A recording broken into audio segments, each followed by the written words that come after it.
ಎಲ್.ಕೆ. ಅಡ್ವಾಣಿಯವರಿಗೆ ಭಾರತ ರತ್ನ ಸಿಕ್ಕಿರುವಂತಹ ವಿಷಯ ತಿಳಿದು ಸಂತೋಷವಾಯಿತು. ಶ್ರೀರಾಮಚಂದ್ರನ ಭಕ್ತಿ ದೇಶದಲ್ಲಿ ಜಾಗೃತ ಮಾಡಿದವರು ಅಡ್ವಾಣಿಯವರು.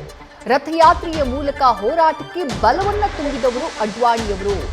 ಶ್ರೀ ವಿಶ್ವೇಶ್ವರ ತೀರ್ಥರ ಜೊತೆಗೆ ಎಲ್.ಕೆ. ಅಡ್ವಾಣಿಯವರಿಗೆ ವಿಶೇಷವಾದಂತಹ ಒಡನಾಟವಿತ್ತು ಅಂತ ಹೇಳಿ ಅಯೋಧ್ಯೆಯಿಂದ ಪೇಜಾವರ ಶ್ರೀಗಳು ವಿಶ್ವಪ್ರಸನ್ನ ಶ್ರೀಗಳು ಸಂದೇಶವನ್ನ ರವಾನೆ ಮಾಡಿದ್ದಾರೆ. ಈ ವಯಸ್ಸಿನಲ್ಲೂ ಅಡ್ವಾಣಿಯವರ ಶ್ರದ್ಧೆ ಮೆಚ್ಚುವಂಥದ್ದು ಅನ್ನುವಂಥ ಮಾತನ್ನ ಹೇಳಿದ್ದಾರೆ. ಅಡ್ವಾಣಿ ದೇಶದ ರಾಜಕಾರಣಕ್ಕೆ ಉತ್ತಮ ಮಾರ್ಗದರ್ಶಿ ಅಂತ ಹೇಳಿ ವಿಶ್ವಪ್ರಸನ್ನ ತೀರ್ಥರು ತಿಳಿಸಿದ್ದಾರೆ.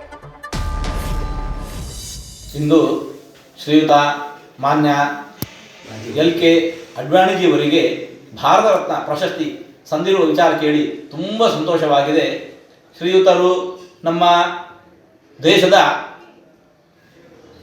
ರಾಜಕಾರಣಕ್ಕೆ ಉತ್ತಮವಾದಂತಹ ಮಾರ್ಗದರ್ಶನ ಮಾಡಿದವರು.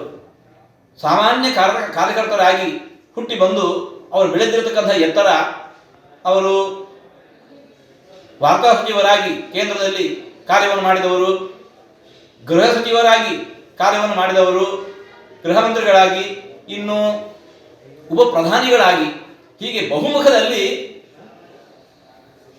ತಮ್ಮ ಪ್ರಾಮಾಣಿಕವಾಗಿರತಕ್ಕಂಥ ಕರ್ತವ್ಯ ನಿರ್ವಹಿಸುವ ಮೂಲಕ ಸಮಾಜಕ್ಕೆ ಮಾರ್ಗದರ್ಶನ ಮಾಡಿದವರು, ಸಮಾಜದ ರಕ್ಷಣೆಗೆ ಮುಂದಾದವರು.